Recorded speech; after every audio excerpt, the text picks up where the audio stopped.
Oi, sétimo ano, tudo bem com vocês? Então, hoje nós vamos fazer a correção das questões das páginas 53 e 54 e depois as 54 e 55. Então, vamos lá. Antes da correção, vocês têm aí um poema do autor Elias José chamado Menina, Menina, que vocês já fizeram a leitura. Então, vamos lá para essa interpretação. Número 1. Qual é o tema do poema? É a partida de uma menina, provavelmente a namorada do eu lírico. Número 2. O tema do poema diz respeito a um fato que ainda não aconteceu. Letra A. Que verso, utilizado na primeira estrofe e repetido na última estrofe, se refere a esse fato? Então é o verso Quando o seu barco partir? Letra B. Que palavra desse verso introduz o eu lírico em um momento imaginário, hipotético, uma dúvida, uma possibilidade, um talvez? É a palavrinha quando. Letra C. Indica o tempo e o modo em que o verbo está empregado nesse verso. Ele está no tempo futuro e no modo subjuntivo. 3. Antes que o fato imaginado aconteça, o eu lírico supõe que vai ter certos sentimentos. Quais são esses sentimentos? São saudade, tristeza e solidão. Número 4.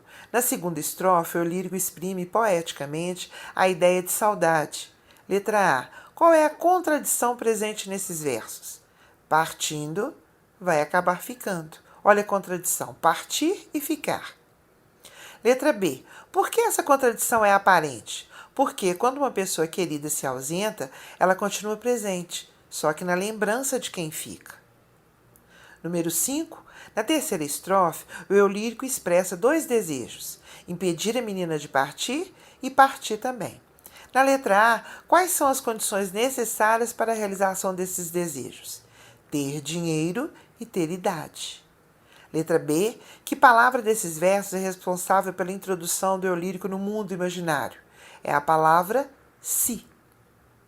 Letra C, destaca a forma verbal empregada nesses versos e indica o tempo e o modo em que ela está. Então, a palavra tivesse está no imperfeito do subjuntivo. Número 6. Na última estrofe, o eu lírico expressa sentimentos contraditórios em relação à futura partida da amada. Letra A.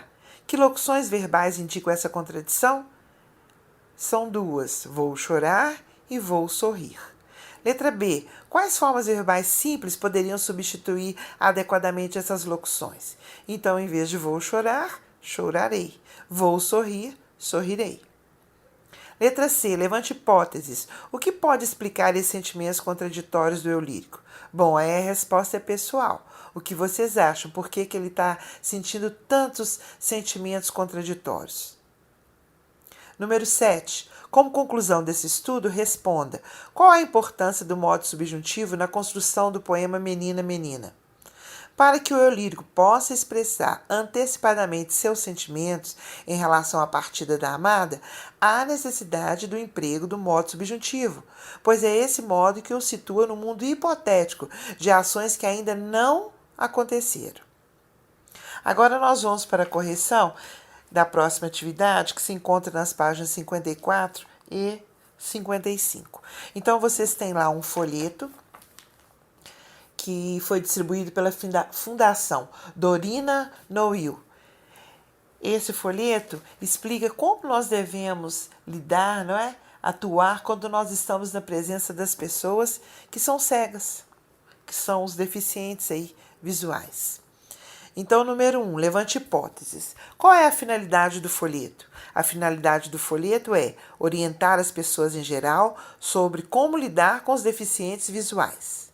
Número 2, observe as formas verbais empregadas no enunciado principal do folheto. Então, no enunciado está escrito: o que você pode fazer quando encontrar uma pessoa cega? Na letra A, em que tempo e modo está o verbo auxiliar da locução verbal? Pode fazer. Ele está no presente do indicativo. Lembre-se, locução verbal, nós temos o verbo auxiliar e o verbo principal. Pode fazer. Nós temos o pode como auxiliar e o fazer é o nosso principal. Letra B. Em que tempo está a forma verbal encontrar? Ela está no futuro do subjuntivo. Letra C. Que palavras desse enunciado explicitam a ideia de uma possibilidade futura? São as palavras pode e quando. 3. Na parte de baixo do folheto, nós lemos: em companhia de pessoas com deficiência visual, haja com naturalidade. Letra A. A que verbo corresponde à forma verbal haja? Ela corresponde ao verbo agir. B. Em que modo está essa forma verbal? Ela está no imperativo afirmativo. Lembrando a vocês que o imperativo é sempre quando nós estamos dando uma ordem, fazendo um pedido, não é isso?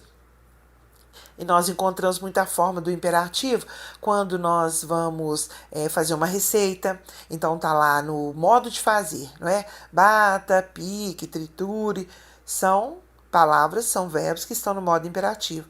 Quando você vai, por exemplo, fazer uma brincadeira na sua casa, tem lá montar um brinquedo, um jogo, tem lá as instruções com o modo lá de como brincar, também está no modo imperativo, certo? Que relação, letra C, que relação existe entre esse modo verbal e a finalidade do folheto? Como o folheto tem a finalidade de orientar o leitor sobre como lidar com cegos, então é natural o emprego do imperativo, que é o modo apropriado para expressar instruções e regras. Número 4. Eles podem conviver socialmente, estudando, trabalhando, tornando-se pessoas autossuficientes. Letra A. Porque no trecho podem conviver socialmente, as palavras estão em letra maiúscula.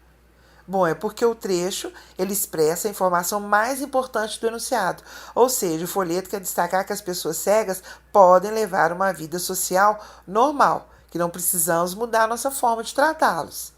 Letra B. Por que foram empregados 3 verbos no gerúndio logo depois da expressão em letra maiúscula? Porque os gerúndios expressam as formas de convivência social que, como qualquer ser humano, um cego pode ter. Bom, então nós terminamos aqui a nossa correção, ok? Até a próxima, um abraço, fiquem com Deus. Fiquem com Deus.